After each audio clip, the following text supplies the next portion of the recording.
Assalamualaikum warahmatullahi wabarakatuh.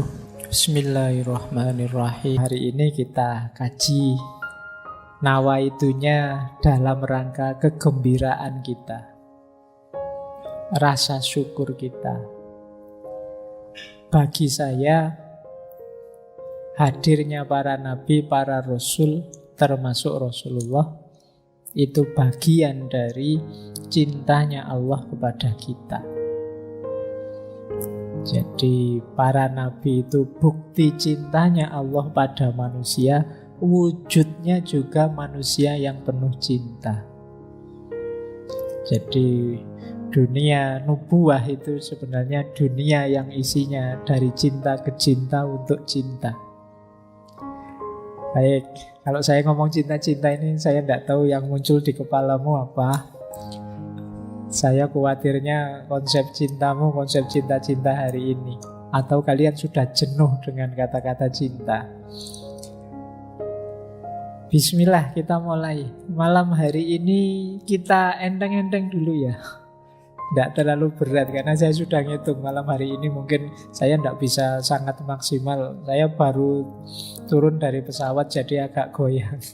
Makanya nanti minggu pertama Rebu ini mesti saya tidak bisa full. Jadi ambil tema yang insya Allah teman-teman lebih banyak sudah ngertinya. Jadi kita refreshment ya. Kita karena hadirnya beliau dalam kehidupan kita itu kan hakikatnya adalah untuk ditiru, untuk diteladani. Maka bismillah kita mulai sisi itu.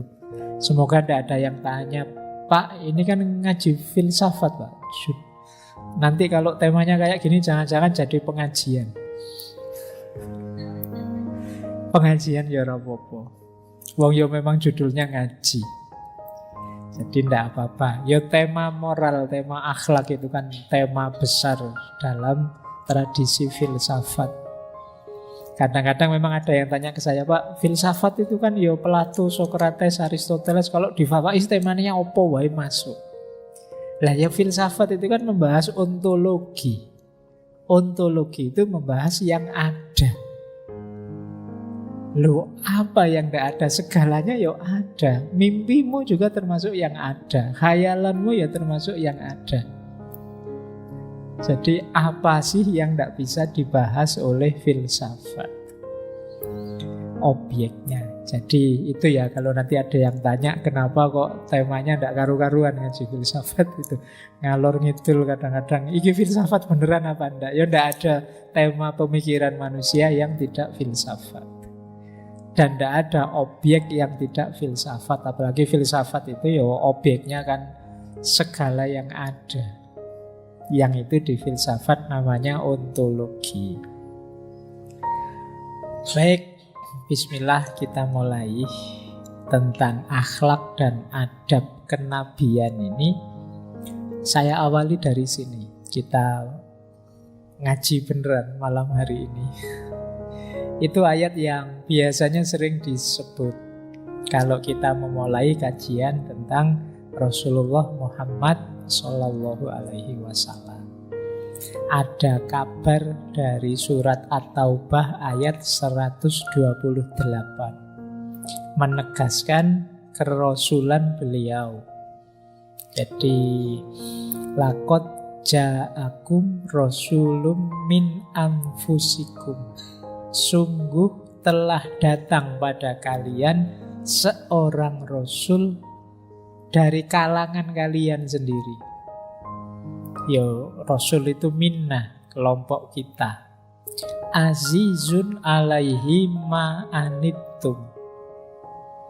Azizun itu berat, sangat berat. Alaihi dalam diri beliau ma'anittum, segala sesuatu tentang kalian. Jadi yang memberati hati Rasulullah itu sebenarnya kita. Situasi kita, kondisi kita, ihwal kita hari ini itu berat di hatinya Rasulullah. Itu azizun alaihi ma'anittum. Apalagi kalau beliau tahu sepak bola saja sampai kita berkorban sedemikian besar. Nah itu ya hari ini kita punya banyak keprihatinan, yaitu kalau Rasulullah tahu azizun alaihi ma'anittum, sangat berat bagi beliau kondisi umatnya. Jadi yang kepikiran, yang senantiasa menggelisahkan beliau umatku. Makanya tadi bahasa saya itu agak malu kalau membayangkan Rasulullah itu ngerti kondisi dan situasiku saat ini. Beliau mikir terus tentang umatnya, kok saya masih cengenges-cengenges seperti ini, masih kadang-kadang ya dosa dikit-dikit, kecil-kecil santai saja. Kalau besar kan disembunyikan. Kalau yang kecil diceritakan tapi gayanya nanti tobat. Nggak, Rasulullah itu kegelisahannya senantiasa kita. Azizun alaihi ma'anittum. Kenapa gelisah? Karena beliau harisun alaikum. Beliau itu sangat ingin, haris itu meluap-luap keinginannya, kita itu semua selamat. Kita itu semua beriman, dekat dengan Allah. Harisun alaikum. Kok ya rute kita itu sering malah sebaliknya, menjauh dari Allah. Padahal beliau ingin ayolah kita bareng-bareng, dekat dan selamat bersama-sama. Yang ketiga, bil mu'minina ra'ufur rahim. Dan beliau ini ya kepada orang-orang yang beriman sangat lemah lembut dan sangat penyayang. Ini ayat ini saja sebenarnya sudah menggambarkan seperti apa beliau. Beliau sosok yang peduli dengan umatnya, menginginkan umatnya mendapatkan yang terbaik dunia dan akhirat. Beliau ini Ra'ufur Rahim, maha penyayang dan lemah lembut. Oke, saya lanjutkan. Terus dikuatkan lagi oleh surat Al-Anbiya ayat 107. Wa ma arsalnaka illa rahmatan lil alamin. Dan tidaklah kami utus engkau wahai Muhammad kecuali sebagai rahmat pada semesta alam. Ini sering sekali kita pakai diksi ini ya, kalimat rahmatan lil alamin itu. Kalau di ayat ini yang rahmatan lil alamin itu Rasulullah. Hadirnya beliau itu membawa rahmat.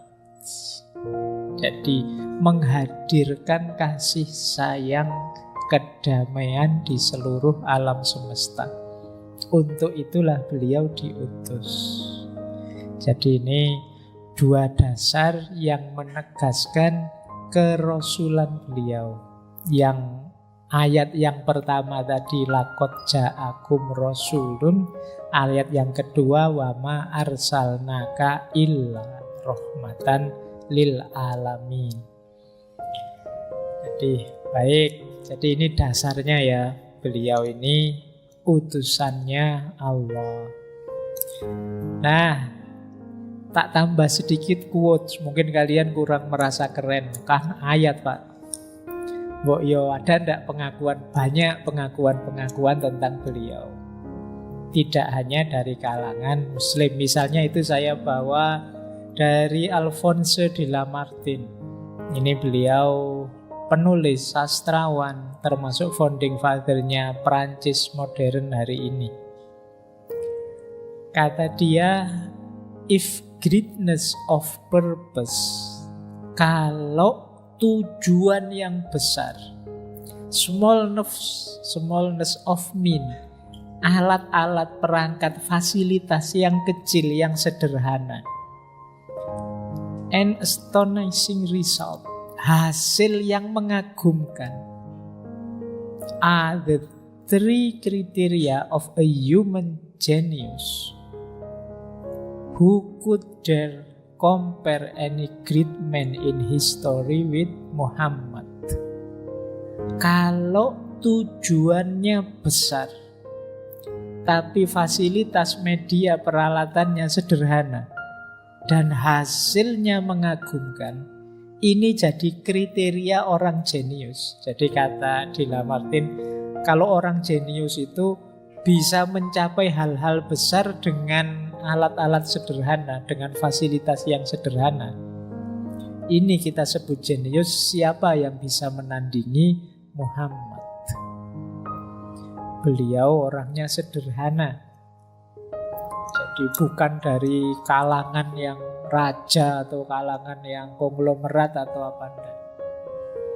Tapi bisa mencapai hal-hal luar biasa. Loh, kalau ini jadi ukuran kita orang jenius itu ya begitu ya. Tidak ada yang menandingi beliau. Ini yang ngomong bukan muslim. Itu salah satu contoh ya. Teman-teman, jadi ya seandainya misalnya label tadi kan kerasulan itu tidak kita lihat dulu, kita lihat orangnya saja, kita lihat sosok beliau saja, itu sudah luar biasa. Apalagi tadi ada label kenabian, kerasulan. Saya ambil juga misalnya dari Mahatma Gandhi. Ada beberapa yang tidak mungkin saya bawa malam hari ini semua, nanti nggak jadi ngomong akhlak. Ada Montgomery Ward, ada Goethe, ada banyak yang mengidolakan Rasulullah. Kata Mahatma Gandhi, saya begitu penasaran, ingin tahu yang terbaik dari kehidupan seorang Muhammad yang saat ini memegang kendali tak terbantahkan atas hati jutaan umat manusia. Jadi beliau ini banyak membaca buku-buku sejarah riwayat Rasulullah. Nah, saya menjadi semakin yakin bahwa bukanlah pedang yang memenangkan posisi tinggi bagi Islam pada masa itu dalam semesta kehidupan, tetapi kesederhanaan, kebersahajaan sepenuhnya dari Nabi, penghargaannya terhadap janji yang diucapkan, pengabdiannya yang mendalam kepada teman-teman dan pengikutnya, keberaniannya, kepercayaannya yang mantap mutlak pada Allah, pada Tuhan dan risalahnya. Ini dan bukan pedang yang membawa segalanya di depan mereka dan mengatasi setiap rintangan. Jadi ya memang ada beberapa dulu orientalis yang menganggap wah ya menang karena pedang, karena perang. Nah, kalau ditelaah secara dalam sebenarnya bukan itu. Kalau sekedar karena pedang ya tidak akan tahan lama. Kalau ada pedang lain yang lebih tajam segera akan pupus jatuh. Buktinya tidak. Hari ini juga jumlahnya ya luar biasa. Nah, ini pengakuan Mahatma Gandhi. Baik, diakui atau tidak diakui oleh orang luar, ini yang lebih dahsyat, pengakuannya Allah sendiri pada beliau. Nah, kita mulai masuk sekarang ke tema kita malam hari ini ya, tentang akhlak dan adab. Ini dua hal yang dekat sebenarnya. Adab itu buahnya akhlak. Akhlak itu kalau pakai bahasa hari ini semacam karakter yang tertanam dalam diri kita, yang itu lahir karena pembiasaan kebaikan yang kita lakukan.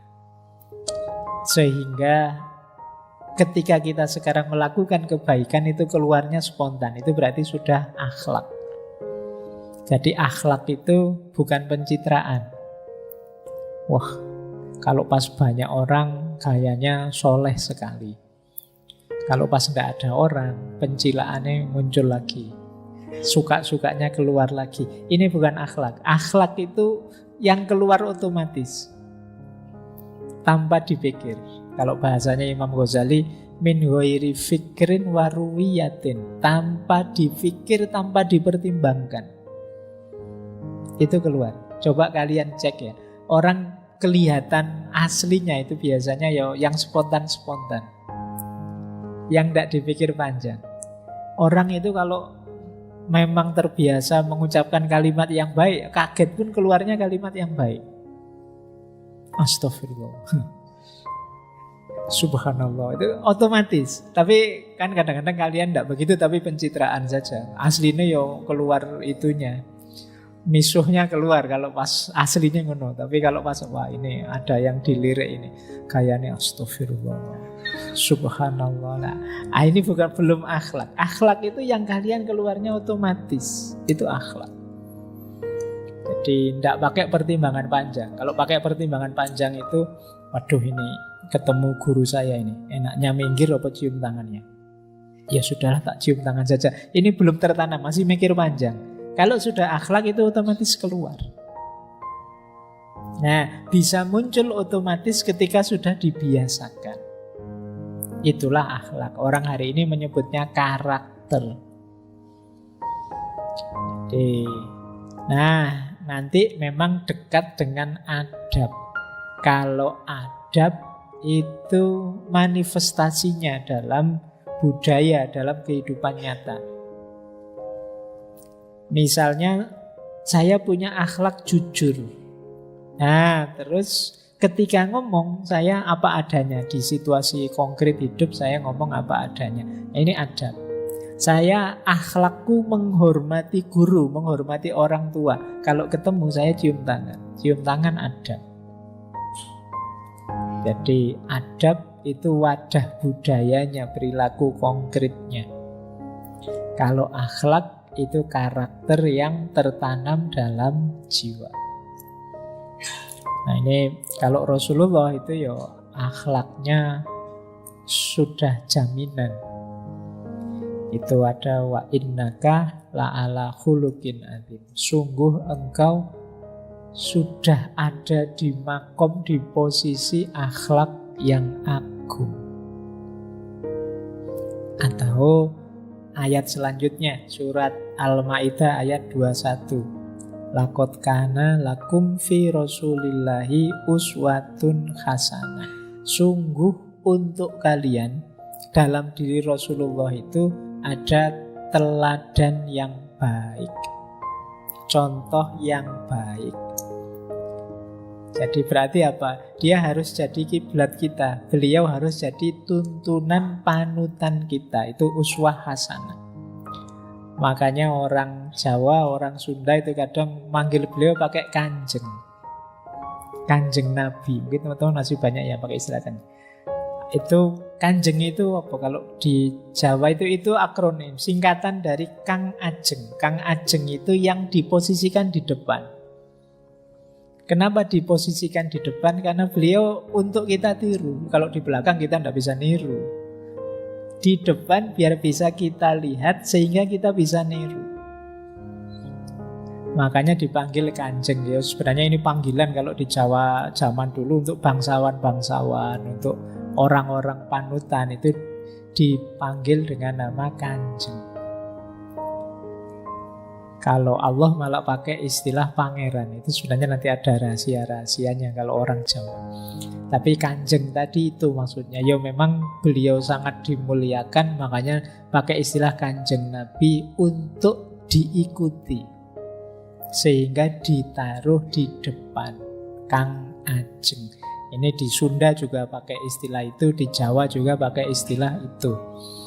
Kenapa beliau kemudian ditaruh di depan? Ya biar kita bisa niru, bisa meneladani. Biar tidak hanya HP saja yang di depan kita. Selama ini kan di depanmu TikTok, terus ya kamu nirunya TikTok. Kalau di depanmu Twitter, terus ya nirunya Twitter. Kalau tiap hari yang kamu lihat joget-joget TikTok atau komedi-komedi atau apa, ya karakter gaya berpikir nalarmu ya terbentuk begitu nanti. Maka kanjengmu berarti bukan kanjeng Nabi tapi kanjeng TikTok. Iya, kanjeng Instagram, kanjeng YouTube. Nah itu yang kamu muliakan hari ini. Nah yuk kita ganti ya. Ya boleh sekali-sekali ditengok tapi tidak ditaruh di depanmu sebagai panutan. Yang jadi panutan, jadi uswah hasanah ya Rasulullah saja pastinya. Baik, karena memang beliau oleh Allah memang diposisikan sebagai uswatun hasanah, karena memang akhlak beliau sudah paten, sudah pakem. Oke, kita lanjut. Ini pelan-pelan ya.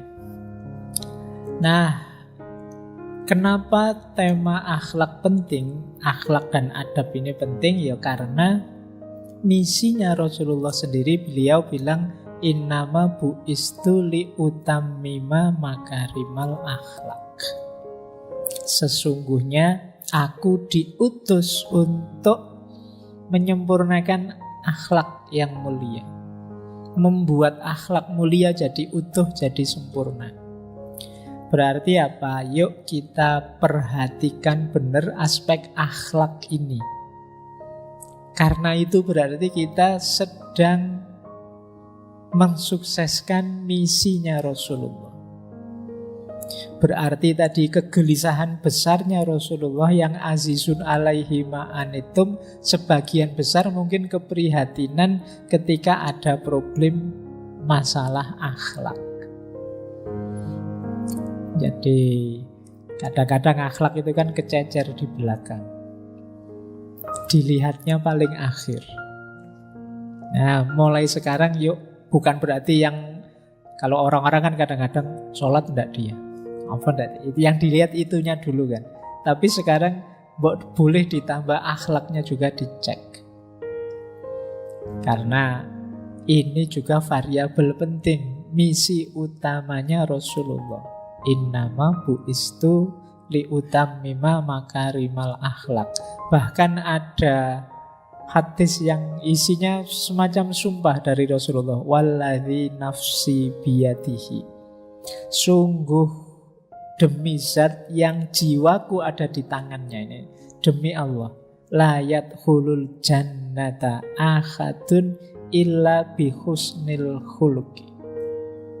Tidak mungkin seseorang bisa masuk surga kecuali karena kebaikan akhlaknya, kecuali karena husnul khuluq. Jadi, maka ayo latihan ya sekarang. Akhlak tadi kan karakter. Berarti saatnya kita fokus melihat bentuk karakter kita, fokus akhlak kita seperti apa. Karena ini yang berat memang di antara syariat ini menurut saya akhlak. Karena itu tadi perlu dibiasakan. Kalau sholat bisa niru. Kalau ibadah-ibadah yang mahdoh seperti puasa, zakat itu bisa otomatis langsung kita jalankan, bisa. Tinggal kita tiru yang lain begitu. Tapi kalau akhlak itu harus ditanamkan, dibiasakan. Baru dia muncul sebagai akhlak. Nah, jadi ini kenapa kita ambil yang pertama. Yuk kita belajar sedikit-sedikit akhlak sebagaimana yang dituntunkan oleh Rasulullah. Nah, ini menarik. Rasulullah sendiri yang mengajarkan dan menanamkan akhlak itu langsung Allah.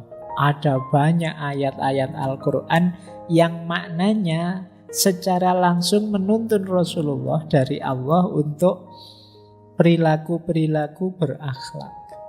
Ini saya ambil dari Ihya. Contohnya surat Al-A'raf ayat 199 misalnya. Khudhil afwa wa'mur bil urfi wa'rid anil jahilin. Ini cara Allah mendidik Rasulullah, kata Imam Ghazali. Berikan permaafan, perintahkan untuk kebaikan, dan berpalinglah dari orang bodoh. Ini dididik langsung oleh Allah. Jadi kita hidup ini mbok yang pemaaf. Silahkan perintahkan kebaikan yang kita tahu, tapi juga hati kita luas pemaaf. Pak, kalau ada orang ngeyel, orang bodoh tapi tidak bisa diberitahu, ya sudah, wa'rid anil jahilin. Berpaling, jangan diajak gegeran. Kita itu kan sering gitu, kalau tidak cocok pendapat ngasih tahu orang, orangnya ngeyel terus tawuran, akhirnya nambah musuh, nambah masalah. Nah, untuk jahilin kita wa'rid, yuk berpaling dulu deh, nunggu dia pinter, biar dia belajar dulu. Kita cari jalan lain biar dia tambah pinter. Jadi diawali dari khudhil afwa, maafkanlah. Rasulullah ini kalau pakai teorinya Ali Syariati, beliau ini bersih sejak awal. Jadi manusia itu kan sering terkontaminasi sejarah pengalaman hidupnya. Kalau Rasulullah enggak, langsung dari Allah. Kenapa begitu? Itu kalau Ali Syariati diurut dari sejak beliau bahkan belum lahir, ayah beliau meninggal. Manusia itu yang paling berpengaruh dalam hidup kan orang tuanya. Biasanya untuk ilmu pengetahuan yang paling awal ayahnya. Nah, sebelum beliau lahir bahkan ayahnya sudah tidak ada. Itu berarti beliau tidak mendapat kontaminasi dari ayah. Sebelum beliau dewasa, sebelum beliau balik ABG, ibu beliau meninggal. Pengaruh dari ibu juga minimal. Masyarakat juga tidak banyak mempengaruhi Rasulullah. Sejak kecil aktivitas beliau antara menggembala atau dagang. Kalau waktu kecil beliau menggembala. Orang menggembala itu kan berarti menjauh dari keramaian. Apa ada menggembala di tengah kota, di mall, apa di amplas sana kamu bawa kambingmu kan tidak boleh. Menggembala itu kan mesti menjauh dari keramaian. Jadi kontaminasi dari masyarakatnya yang ada beberapa budaya Arab saat itu sehingga Arab disebut jahiliyah itu tidak masuk pada Rasulullah. Karena apa? Beliau jauh dari keramaian. Dan di beberapa riwayat memang dijaga oleh Allah. Ada hadis, nanti silahkan dicari lah oleh teman-teman, yang Rasulullah cerita pada waktu muda itu pernah sekali dua kali, mungkin karena khawatir ketinggalan zaman atau tidak update, dengan seorang temannya yang juga pengembala, nanti kita ikut acaranya orang-orang itu ya. Tapi oleh Allah memang Rasulullah dilindungi. Kok iyon dilalah waktunya malam-malam harusnya berangkat ke keramaian itu, Rasulullah ngantuknya luar biasa dan tertidur. Dan yang seperti itu berkali-kali dialami oleh Rasulullah. Nah, itu berarti memang beliau dilindungi oleh Allah. Jadi bersih dari pengaruh pengalaman hidup yang negatif. Bahkan kegemaran beliau kan uzlah, berpikir, merenung. Nah, ini karakter semacam ini itu mendukung nanti ketika Allah menanamkan hal-hal yang mulia lewat akhlak dan adab, karena beliau bersih sejak awal. Kalau kita kan sudah pengaruhnya macam-macam sudah. Dari orang tua, lingkungan, teman, kos, pacar, apa wae. Jadi maka yuk kita perlu latihan lah ya, sekali-sekali kalau memang ada yuk bersih-bersih. Biar cahaya bisa masuk. Karena kalau diri kita terlalu pekat oleh konten macam-macam yang tidak penting, yo bahkan cahaya pun tidak bisa masuk, terhalangi.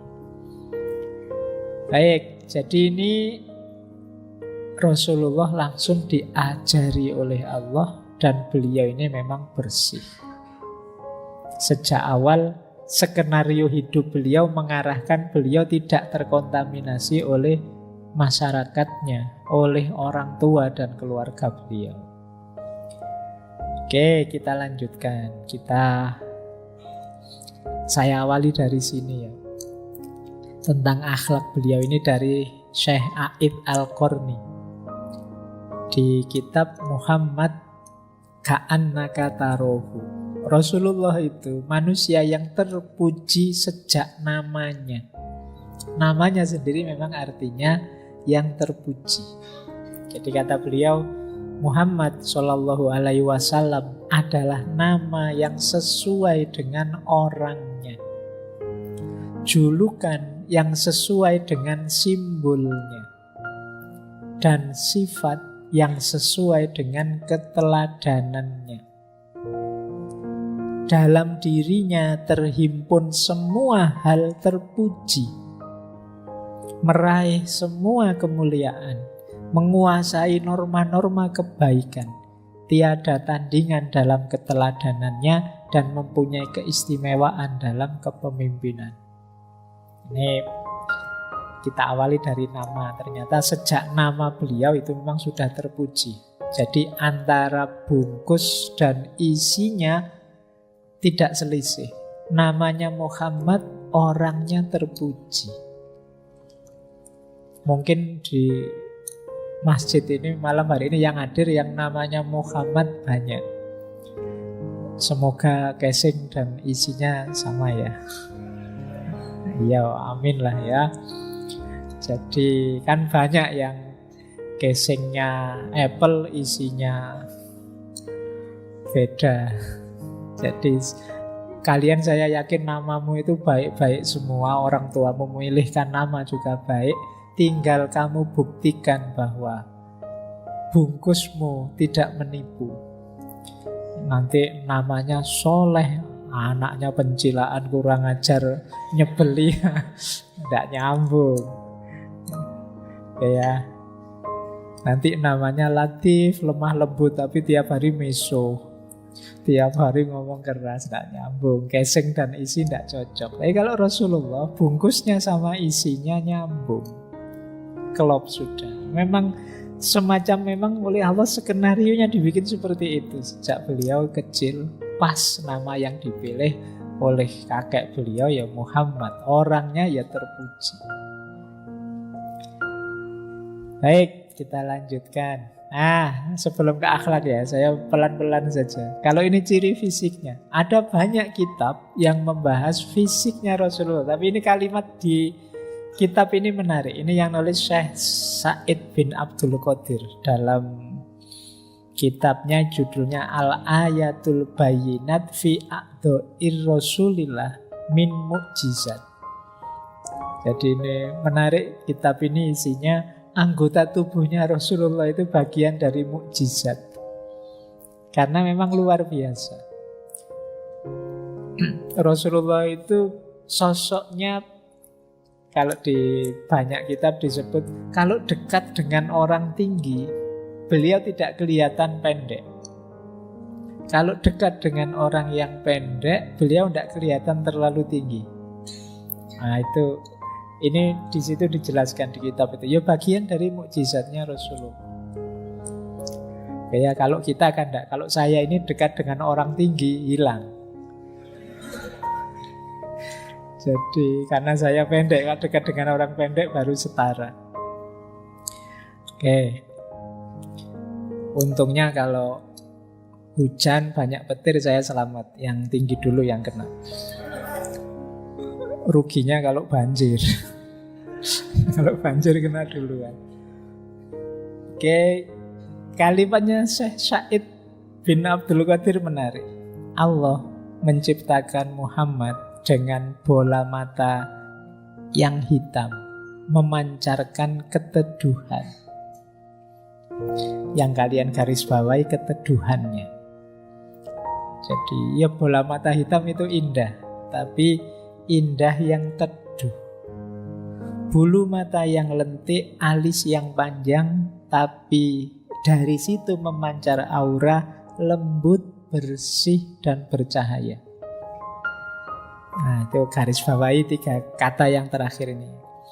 Tidak sekedar bulu matanya lentik atau alisnya panjang, tapi lembut, bersih, dan bercahaya. Wajah beliau sangat tampan dan indah, memancarkan cahaya bak bulan purnama. Bayangkan melihat bulan purnama ya terang, tapi tidak silau. Bandingkan melihat matahari misalnya, kalian menantang matahari sulit, silau. Sama-sama terangnya, tapi kalau bulan purnama tidak. Rasanya indah. Jadi ya mungkin minggu depan lah, coba tanggal 14-15 itu waktu puncak-puncaknya rembulan. Coba kalian keluar melihat ke atas. Sekarang jarang ya yang punya kesadaran alam kok kalau waktu purnama keluar atau waktu puncak-puncaknya keindahan. Kalau di kitabnya Imam Ghazali itu yang tentang keajaiban ciptaannya Allah itu, setiap yang ada di sekelilingmu alam ini ada manfaatnya. Nah, manfaatnya benda-benda langit itu, yang saya ingat kalau kalian menatap benda-benda langit ke atas, batinmu jadi tenang. Kalau kalian sedang sedih, suntuk, galau, coba sekali-sekali lihat ke atas. Luasnya langit, indahnya bulan. Oh, itu bisa melembutkan hati, bisa meneduhkan hati. Apalagi kalau pas lagi kangen kalian. Oh, itu bisa jadi sentimental. Nah, Rasulullah punya cahaya bak bulan purnama itu. Terang, memancar, tapi indah dilihat. Rambut yang ikal, hidung yang mancung, pipi yang putih bersih, bibir dan mulut yang indah, tidak terlalu tebal, tidak terlalu tipis, rangkaian gigi yang rapi, bersih. Itu semua kuncinya di belakang. Senantiasa menuturkan kata-kata yang baik dan menenteramkan siapa saja yang mendengarkannya. Seindah apapun karakter fisikmu, kalau yang belakang itu tidak ada, nilainya jatuh banyak. Misalnya kalian cakepnya luar biasa, tapi begitu kalian ngomong, orang langsung geleng-geleng kepala kan sering. Wah, cakep banget. Begitu ngomong lu kok misuh-misuh terus. Wah, kok anu terus kan. Kalian kan langsung ilfil itu kan. Jatuh persepsi. Nah, khasnya Rasulullah itu wajahnya indah, tapi kata-katanya kalau ngomong menenteramkan siapa saja. Leher jenjang, beliau berkulit putih, badan ideal gagah. Tidak terlalu gemuk, tidak terlalu kurus. Dadanya bidang.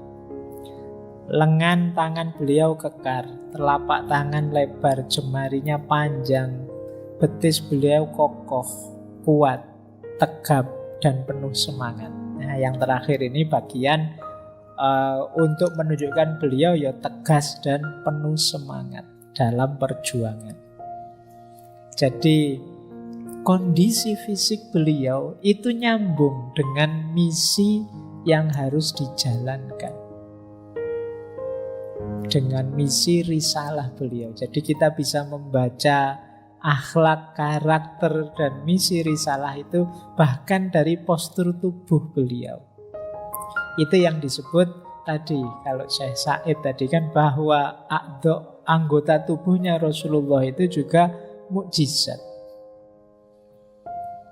Jadi melihat kaki beliau yang kokoh, tangan beliau yang kokoh, itu tergambar bahwa perjuangan yang penuh semangat, yang mantap, yang tegas. Melihat indahnya wajah beliau, tergambar kata-kata yang lembut dan lain sebagainya. Silahkan kalau ada yang tertarik dengan kitab itu. Oke, bismillah, kita mulai tema kita ya. Ada banyak sekali sebenarnya tulisan. Yo, saya ngalai malam hari ini ngaji untuk yang males membaca saja. Harusnya kalian buka sendiri itu kitab-kitab yang saya sebut judulnya. Ini saya ambil yang pertama dari Imam Ghazali, Ihya Ulumuddin. Nah, dari banyak sekali Ihya ini yang bicara tentang akhlak dan adab kenabian, itu ada di rubuk kedua atau jilid kedua, bab ke-20. Nanti kalian buka Ihya ya. Yang di-download gratis ada kok. Jadi bab ke-20 dari rubuk kedua. Ihya itu kan ada 40 bab terbagi di 4 rubuk. Rubuk kedua ini yang dibicarakan adat, kebiasaan hidup. Nah, bagian terakhir bicara tentang kebiasaan hidup Rasulullah. Kata Imam Ghazali, Rasulullah itu, ini saya rangkum saja karena uraiannya panjang kalau di kitab Ihya. Pemurah, penyabar, adil, pemaaf, dermawan, pemberani, tapi tawadhu. Oh, itu pasangan ideal ya bagi yang belum punya pasangan. Tapi ya sulit kamu nyari kembarannya. Pemurah, penyabar. Yang pelit banyak kan kalau kita. Ini pemurah tapi sabar. Terus adil dan pemaaf. Dermawan, berarti ini tidak pelit tadi. Pemberani tapi tawadhu. Ada banyak cerita keberaniannya Rasulullah. Ada beberapa riwayat itu waktu perang, kalau sudah kepepet, para sahabat itu berlindung di belakang Rasulullah. Karena beliau memang karakternya antara lain pemberani, tapi tawadhu. Tawadhu itu berarti tidak suka menonjolkan diri, menyombongkan dirinya. Meskipun beliau levelnya yang paling dicintai oleh Allah. Nah, ada beberapa yang saya warnai merah itu, kalimatnya menarik dari Imam Ghazali. Rasulullah itu sangat menjaga perasaannya orang lain. Beliau tidak serta-merta menyatakan sesuatu yang tidak disukai atau tidak disetujui. Jadi kalau tidak senang, tidak langsung komentar. Kalau di Ihya itu diceritakan satu ketika ada seorang sahabat yang menghadap Rasulullah pakai baju kuning nyolok.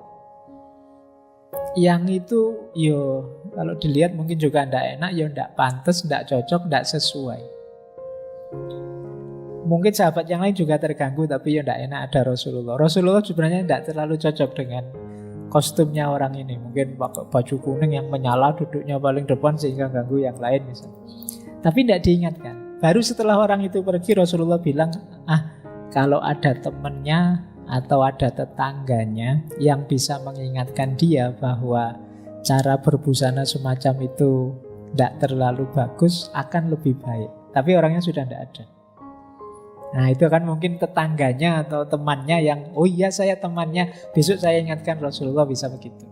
Tapi kan tidak langsung di depan orang banyak. Kalau kita kan mungkin, mas baju kok kayak gitu dipakai, mungkin kita gitu ya. Ya kalau Rasulullah enggak, itu orangnya bisa tersinggung kan, malu. Mungkin dia sebenarnya ya setuju, tapi kan ketika dideklar di depan orang banyak ya malu. Kita hari ini kan enggak cuma di depan orang banyak, di depan orang seluruh dunia, pakai medsos, pakai Instagram, pakai YouTube. Nah, jadi dalam hidup ini banyak yang kita enggak cocok. Ya kita ingatkan, cuma dengan cara mengingatkan yang tidak nambah masalah. Kan kadang-kadang kita itu, ini kan kebenaran dong, harus diingatkan. Kalau tidak kita ingatkan, nanti kayak gini terus. Tugas kita dakwah ini, amar ma'ruf nahi mungkar, iya bener. Tapi cari jalan yang tidak nambah masalah. Cari retorika selembut mungkin. Itu yang dilakukan oleh Rasulullah. Baik, ada lagi yang kedua. Kata Imam Ghazali, beliau ini tidak pernah marah.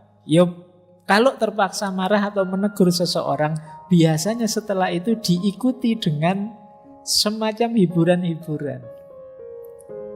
Jadi semacam menenangkan dia, karena yang memarahi Rasulullah, yang menegur Rasulullah itu kan orang bisa panik. Nah, tapi setelah itu Rasulullah, kamu tidak terlalu panik lah, kamu pokoknya dihibur. Mungkin kayak kita pas lagi marah sama temen, sudah terlanjur memarahi, terus kita nyesel, wah tadi aku kok marah sampai segitunya lagi, terus kita hibur dia, maaf ya tadi aku kelepasan ngomong, tapi semoga kita bisa belajar lebih baik ya. Itu jadi menghibur. Tidak setelah dimarahi, pokoknya saya tahu saya tadi lepas marah, tapi salahmu dewe, memang kamu itu. Tidak begitu. Dihibur. Jadi peringatannya masuk, tegurannya masuk, tapi kita tidak putus persahabatan, tidak putus pertemanan. Ini akhlaknya Rasulullah.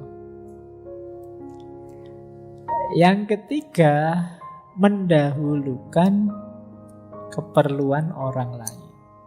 Ini kemarin banyak ya tema-tema sejenis ini, dan Rasulullah jenis yang seperti itu. Rasulullah manusia yang, kalau bahasanya Al-Quran ada kalimat wa yu'siruna ala anfusihim walau kana bihim khososoh.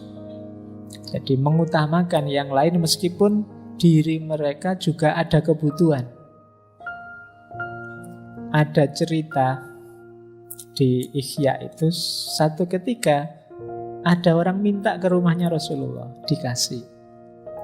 Karena dikasih, besoknya datang lagi biar dikasih lagi kan. Kan banyak itu orang minta-minta itu langganan.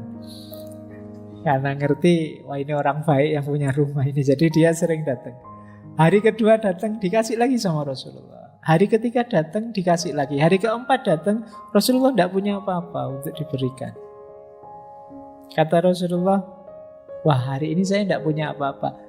Silahkan kamu ngambil apa sana di toko atau di pasar atas nama saya. Nanti kalau saya punya, saya yang bayari. Nah, ini gayanya Rasulullah. Jadi tidak eman-eman. Kalau kita kan perhitungannya luar biasa itu kan. Ini yang mau saya kasihkan berapa ini.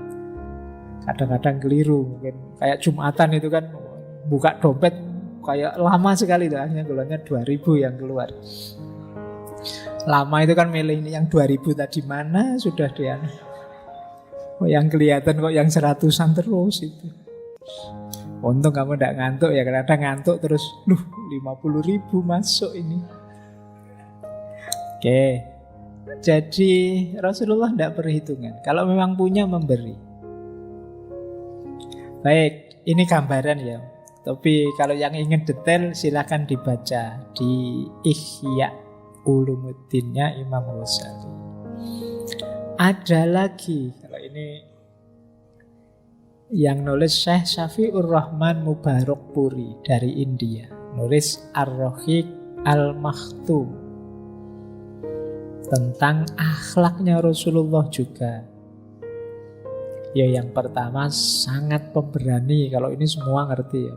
Tadi sudah dijelaskan. Yang kedua dapat dipercaya.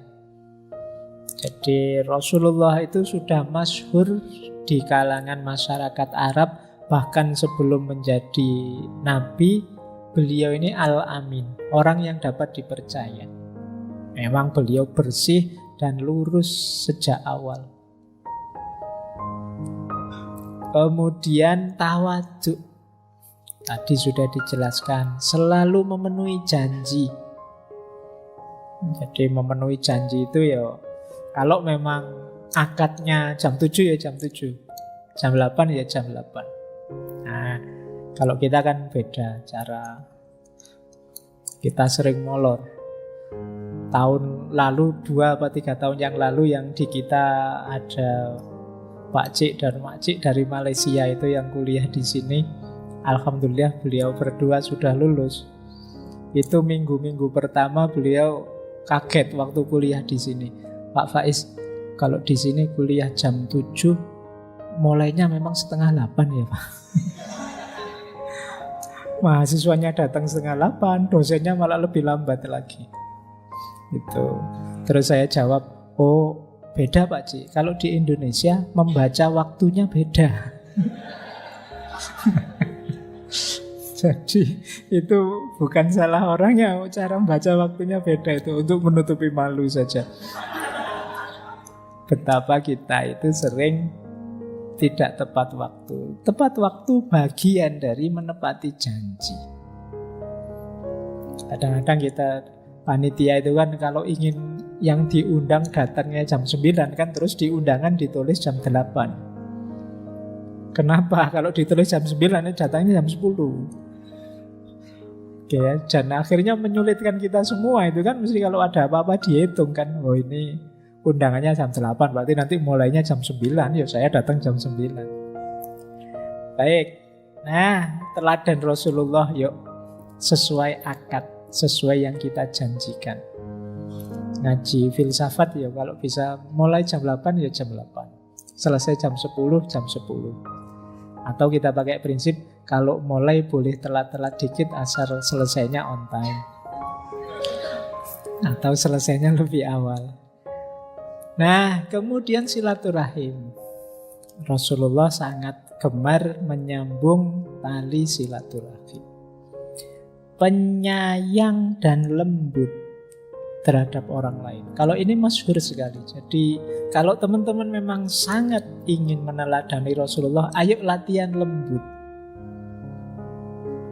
Karena memang Rasulullah itu lembut. Ya ndak usah Pak, saya memang wataknya gini kok Pak, saya pemarah. Ya latihan lah, manusia mana ada yang harga mati.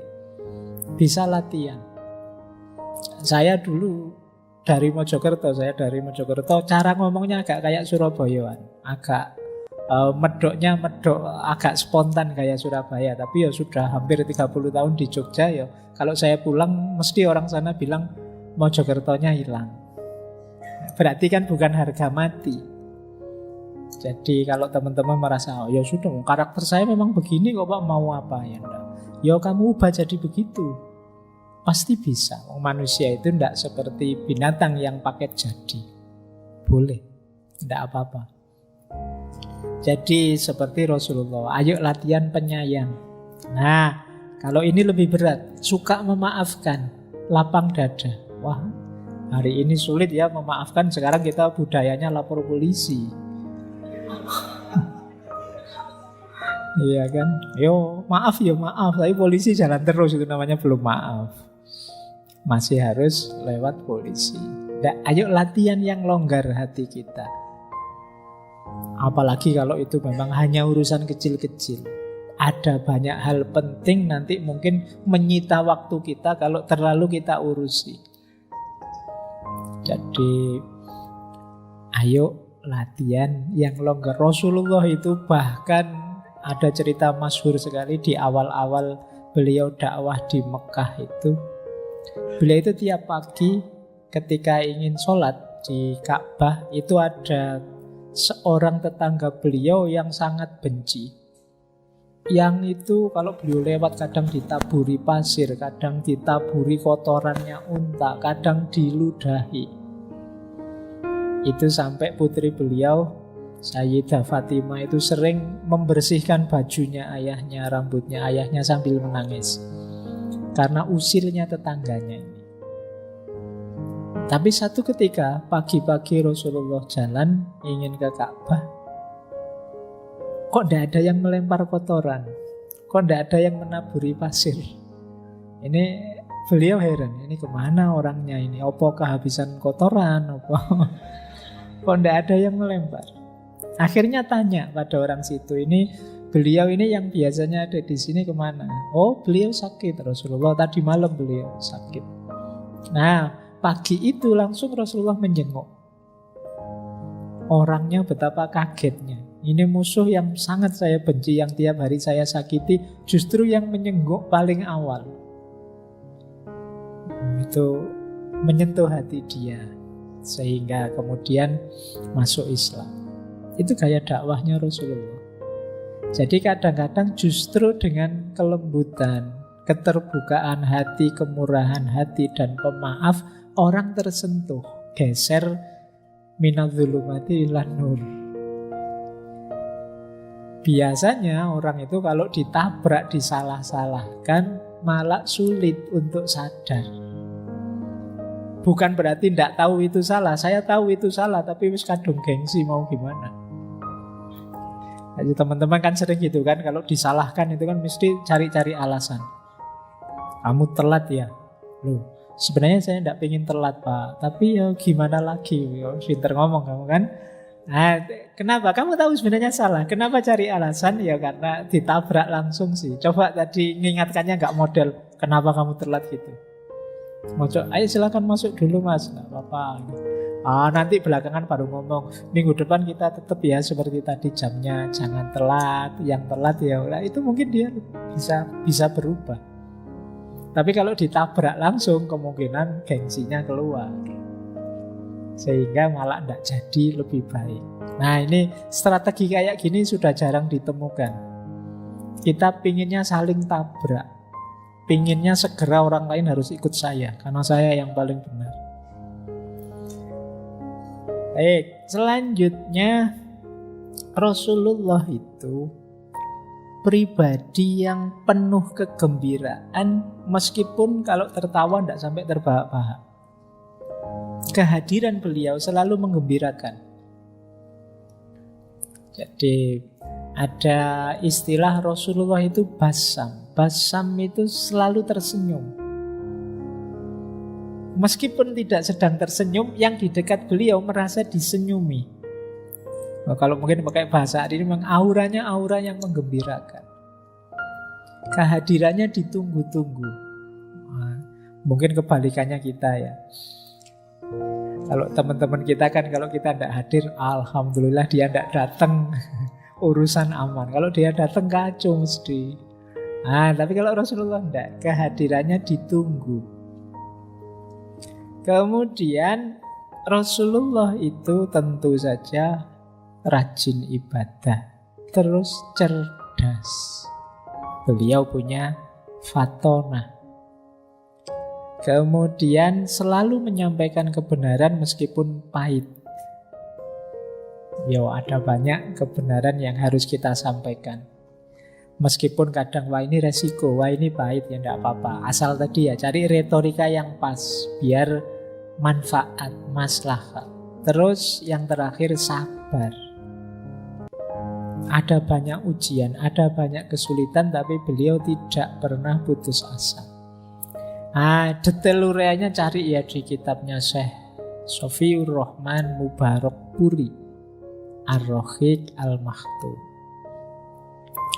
Baik, banyak kitab, saya rangkum detail saja waktunya biar efektif.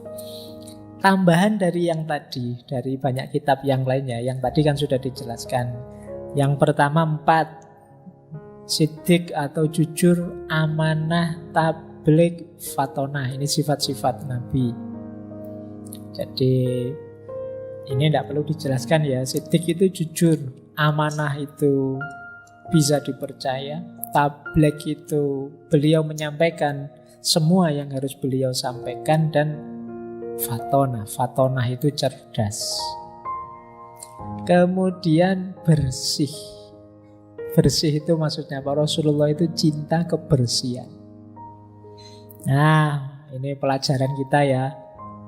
Ayo cinta kebersihan. Semoga malam hari ini yang ngaji sudah mandi semua. Semoga bajunya juga dicuci. Rasulullah suka kebersihan. Rasulullah itu rambutnya sebahu tapi rapi. Jadi bukan rambut panjang tapi tidak pernah keramas, tidak pernah itu. Kamu titeni ya, kalau kamu ngobrol sama temanmu balik-balik noleh ke sana, noleh ke sini. Jangan-jangan itu menghindari deket-deket kamu, wah baunya. Ayolah bersih, ayo cinta kebersihan. Rasulullah sangat gemar kebersihan, gemar ibadah itu pasti. Kemudian zuhud. Kemarin kita belajar asketisme, Rasulullah sudah mencontohkan itu. Nanti ada penjelasannya seperti apa gaya sederhana asketiknya Rasulullah. Zuhud itu berarti kondisi mental yang sudah tidak mungkin bisa ditipu lagi oleh dunia. Itu berarti orang yang zuhud. Kemudian beliau ini problem solver. Ada masalah apapun, para sahabat datang, beliau memberi solusi. Ini problem solver namanya. Kalau kita ingin mengikuti sunnahnya Rasulullah, ayo jadi manusia yang problem solver. Problem solver itu yang memberi solusi, bukan part of the problem. Bukan kita yang masalah. Apalagi troublemaker. Gawe perkara, gawe masalah. Kalau bisa kehadiran kita, begitu kita hadir ada masalah selesai. Itu namanya problem solver. Ayo latihan seperti itu. Kemudian living Quran. Kalau ada yang tanya, Rasulullah itu akhlaknya gimana sih? Istri beliau Sayyidah Aisyah bilangnya Rasulullah itu khuluquhul Quran, akhlaknya Quran. Jadi beliau ini Al-Quran yang hidup. Makanya kita tidak bisa bilang, Pak saya Quran saja langsung, tidak pakai Rasulullah. Rasulullah itu contoh teladan konkret. Seperti itulah menghidupkan Al-Quran. Jadi karena beliau living Quran. Jadi sekarang kan ada mata kuliah di kampus jurusan tafsir itu yang judulnya Living Quran. Biasanya melihat ke daerah-daerah bagaimana umat Islam menghidupkan Al-Quran sesuai versi lokal masing-masing. Nah, living Quran paling utama, paling pokok itu ya Rasulullah. Kemudian tidak berlebihan. Apa-apa sesuai dosisnya yang pas. Tidak ada yang berlebihan itu baik, apapun itu. Nanti ada banyak cerita tentang bagaimana Rasulullah itu sebenarnya hidupnya sangat, kalau pakai bahasa hari ini ya, yang sering diseminarkan, sangat moderat. Karena memang hakikatnya Islam itu moderat. Agama kita itu seimbang, ya duniawi ya ukhrawi. Jadi tidak ada praktek penyiksaan diri, tapi juga tidak ada terlalu dekat dengan dunia. Imbang, harmonis. Kemudian tadi menggembirakan. Tadi sudah dijelaskan. Terus pemalu. Jadi Rasulullah itu di banyak kitab disebut pemalu. Ada cerita waktu beliau muda, satu ketika ada kerja bareng-bareng memperbaiki Ka'bah. Beliau ini terjatuh sehingga jubah beliau tersingkap sedikit, sehingga betis beliau kelihatan. Tapi setelah itu beliau malunya luar biasa. Dan setelah itu tidak pernah lagi beliau memperlihatkan anggota tubuhnya yang mana. Jadi ada seorang sahabat yang bilang bahwa Rasulullah itu malunya seperti gadis yang dipingit. Jadi lembut, tawaduk, pemalu. Tapi jangan salah, kalau waktunya perang ya sangat pemberani. Kemudian rendah hati, tenang. Ini kalau bahasa Al-Quran ya jiwanya memang levelnya mutmainnah, tidak mudah panik. Kenapa? Karena sudah sepenuhnya bersandar pada Allah. Kalau kita kan masih mudah panik. Kita masih bersandar pada banyak hal selain Allah. Kita masih bersandar pada apa? Kita pengen IP yang tinggi, lulus cum laude, kita pengen kolega yang kaya, kita pengen pasangan anaknya pejabat, kita macam-macam bayangan kita untuk bisa hidup makmur yang akan datang. Tapi kalau Rasulullah ya Allah saja yang disandari dan itu pakem, paten, sehingga hidup tenang. Wah, kalau begitu saya besok mau bersandar pada Allah saja, Pak. Yo, silahkan dicoba. Tapi biasanya akan gagal kalau ambisius, pingin segera sukses. Pelan-pelan. Latihan ya. Karena kalau segera, Pak, saya buang semua yang duniawi, Pak. Wah, sprek itu mesti. Yo, pelan-pelan. Wong yo, kalau dari sangat cinta itu kan tidak bisa tiba-tiba dicerai, dipisah begitu saja. Pelan-pelan. Biar latihan tenang. Tenang itu kan tidak bisa, bukan urusan diomongkan saya tenang, tapi batin kita memang tenang. Saya punya teman dulu di pondok. Malam-malam ke kamar kecil. Dia ini penakut, tapi gayanya kayak tidak penakut. Nah, pas di dalam ada angin, pintu kamar kecilnya bunyi brak. Wah, dia teriak-teriak, saya tidak takut, saya tidak takut.